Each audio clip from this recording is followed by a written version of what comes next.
நான் தர்பீஸ் sir love you sir நீங்க சொல்லிட்டு லவ் யூ சொல்றீங்க. நான் டெய்லி ஃபீல் பண்ணிட்டே இருக்கேன் சார். நான் 18 லட்சத்தை எடுத்துல ஆனா நான் அல்வா கொடுத்தேன். தீர்ப்பு சொல்வார் சேதுபதி. நண்பர்கள் அனைவருக்கும் வணக்கம். இன்னைக்கான தேர்ட் ப்ரோமோவை ரிலீஸ் பண்ணிருக்காங்க.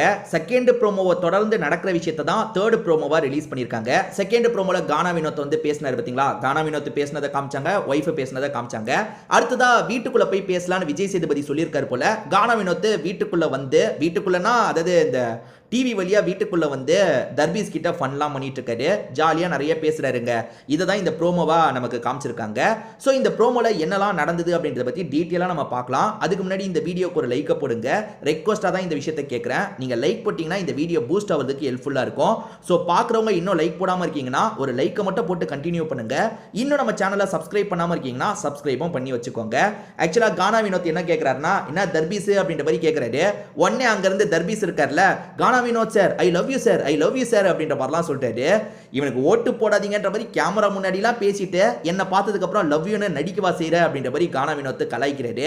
அதுக்கு தர்பீஸ் இருக்கார்ல என்ன சொல்றாருன்னா, நீங்க போனதை நினைச்சு நான் ஃபீல்லாம் பண்ணேன், உண்மையிலேயே நான் ரொம்ப ஃபீல் பண்ணேன் அப்படின்ற மாதிரி சொல்லிட்டாரு. ஓஹோ நீ ஃபீல் பண்ணியா?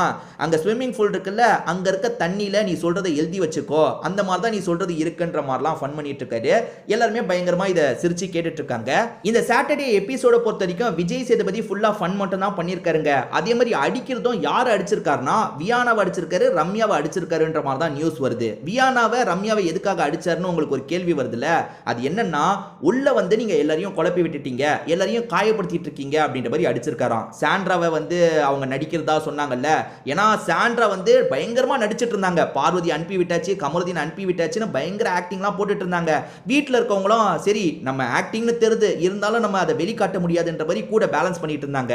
என்னைக்கு வியானா வந்தாங்களோ இவங்க பக்க ஆக்டிங் தான் பண்றாங்கன்றத வீட்டில் இருக்க எல்லாருக்குமே புரிய வச்சிட்டாங்க. சாண்ட்ராவோட கேமை எக்ஸ்போஸ் பண்ணிட்டாங்க. இப்ப சாண்ட்ராவோட கேம் எக்ஸ்போஸ் ஆயிருச்சுல, அதனால விஜய் சேதுபதி வியானாவை போட்டு அடிச்சிட்டு இருக்காரு போல. வியானாவை அடிக்கிறதுல என்னங்க லாஜிக் இருக்கு? வியானா அப்ப என்ன பண்ணிருக்கணும்னு விஜய் சேதுபதி எதிர்பார்க்கறாரு? போய் மிச்சர் சாப்பிட்டுட்டு வந்துடணும்னு எதிர்பார்க்கறாரா? சரி மிச்சர் சாப்பிட்டு தான் நீங்க எக்ஸ் கண்டஸ்டன்ட்டா அனுப்ப போறீங்கன்னா எதுக்கு டாஸ்க் கொடுக்குறீங்க? அதாவது இவங்கெல்லாம் இந்த பொசிஷனுக்கு தகுதியே இல்லைன்னு ஏன் சொல்றீங்க? நீங்க அமைதியா ஃபன் பண்ணிட்டு போங்கன்னு சொல்லலாம்ல, எதுக்கு அந்த டாஸ்க்கை தந்தீங்க? அதாவது இவங்கெல்லாம் இந்த பொசிஷனுக்கு தகுதியே இல்லைன்னு சொல்லும் போது 4 வார்த்தை எக்ஸ்ட்ராவா போட வேண்டி வருது, திட்ட வேண்டி வருது. நீங்க அந்த டாஸ்க்கை கொடுக்காம இருந்திருக்கலாம்ல. நீங்களே எக்ஸ் கண்டஸ்டன்ட்டை அடிக்க வைப்பீங்க, ஏன்டா அடிச்சீங்கன்னு கேட்கவும் செய்வீங்கன்னா அதுல கொஞ்சம் கூட நியாயம் இருக்கிற மாதிரியே எனக்கு தெரியல. சரி இந்த ப்ரோமோக்கு வந்துடலாம். கானா வினோத் ஆடியன்ஸை பார்த்து ஒரு விஷயத்த பேசுறாரு. நீங்க எல்லாருமே என்ன நினைக்கிறீங்கன்னா, அவங்க எல்லாம் சேர்ந்து எனக்கு அல்வா கொடுத்து அனுப்பிட்டாங்கன்னு நினைக்கிறீங்க. சொல்ல போனா நான் தான் எல்லாருக்கும் அல்வா கொடுத்துட்டு வந்திருக்கேன், இந்த 18 லட்சம் ரூபாய் அல்வா கொடுத்து தான் எடுத்துட்டு வந்திருக்கேன்ற மாதிரி சொல்லிட்டாரு. ஏன்னா சொல்ல போனா இழந்தது யார் தெரியுமாங்க? சாண்ட்ரா விக்ரம் தான். ஏன்னா ஜெயிக்கிற வாய்ப்பு அவங்களுக்கு இல்லைன்ற மாதிரியே ஆகி போயிருச்சு. அப்ப அவங்க தான் காசை எடுத்துக்கணும். இப்ப கானா வினோத் எல்லாம் வந்து டாப்ல இருக்கவர், அவர் வந்து திவ்யா கூட போட்டி போடணும் ஒரு போட்டியில இருக்கிறவர், அவர் எடுக்கிற அளவுக்கு இவங்க சும்மா இருந்திருக்காங்க. தோக்குற நிலைமையில இருக்க அவங்க தான் சாமர்த்தியமா எடுத்துட்டு வந்திருக்கணும். அதை அவங்க சொல்ல போனா விட தான் செஞ்சுட்டாங்க. சோ இதை தான் கானா வினோத் இந்த இடத்துல சொல்லிட்டு இருக்காரு. அதுக்கு விஜய் சேதுபதி இருக்கார்ல, அல்வா கொடுக்கிறது பெரிய விஷயம் கிடையாது, ஆனா அல்வா கொடுத்தன்றதை சொல்றாருல அது பெரிய விஷயம்ன்ற மாதிரிலாம் ஜாலியா சிரிச்சிட்டு இருக்காரு. அடுத்ததா கானா வினோத்துக்கு கண்ணாடியை மாட்டி வர்றாரு. கானா வினோத் பேசும்போது ஒரு கண்ணாடி போட்டிருந்தாரு பாத்தீங்களா, அதை விஜய் சேதுபதி தான் அவருக்கு மாட்டியே விட்டுருக்காரு போல. ஏற்கனவே கெமிக்கு ஒரு கண்ணாடி தந்தார்ல, அந்த மாதிரி கானா வினோத்துக்கு ஒரு கண்ணாடியை தராரு. இப்ப கானா வினோத் ஒரு சாங்கை ரெடி பண்ணி இந்த இடத்துல பாடுறாரு. விஜய் சேதுபதிக்காக ஒரு சாங்கை பாடுறாரு. அதாவது தீர்ப்பு தருவாங்க நீதிபதி, அதே மாதிரி பிக் பாஸ்ல தீர்ப்பு தரது நம்ம விஜய் சேதுபதி அப்படின்ற மாதிரிலாம் பாடுறாரு. அதாவது கோர்ட்டில் தீர்ப்பு தரவங்க நீதிபதி, இங்க வந்து நீதி தரவங்க நம்ம விஜய் சேதுபதி அப்படின்ற மாதிரிலாம் பாட்டு பாடிட்டு இருக்காரு.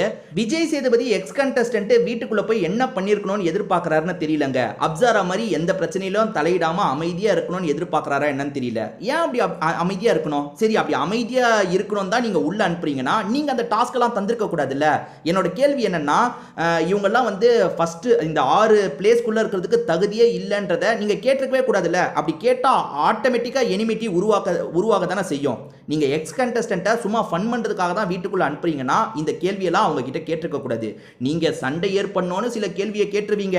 வியானா அதுக்கப்புறம் வந்து ரம்யா சண்டை போட்டா அவங்கள போட்டு ரோஸ்ட் பண்ணுவீங்கன்னா அது கொஞ்சம் கூட நியாயமே இல்லை. ரோஸ்ட் நிறைய பேர் சொல்றதை வச்சு நான் சொல்றேன். விஜய் சேதுபதி வந்து ரோஸ்ட் பண்றாரா இல்ல சாதாரணமா தான் கேள்வி கேட்கிறாரான்றது கன்ஃபார்மா தெரியல. அதை கன்ஃபார்மா பார்த்ததுக்கு அப்புறம் அதை பத்தி பேசலாம்.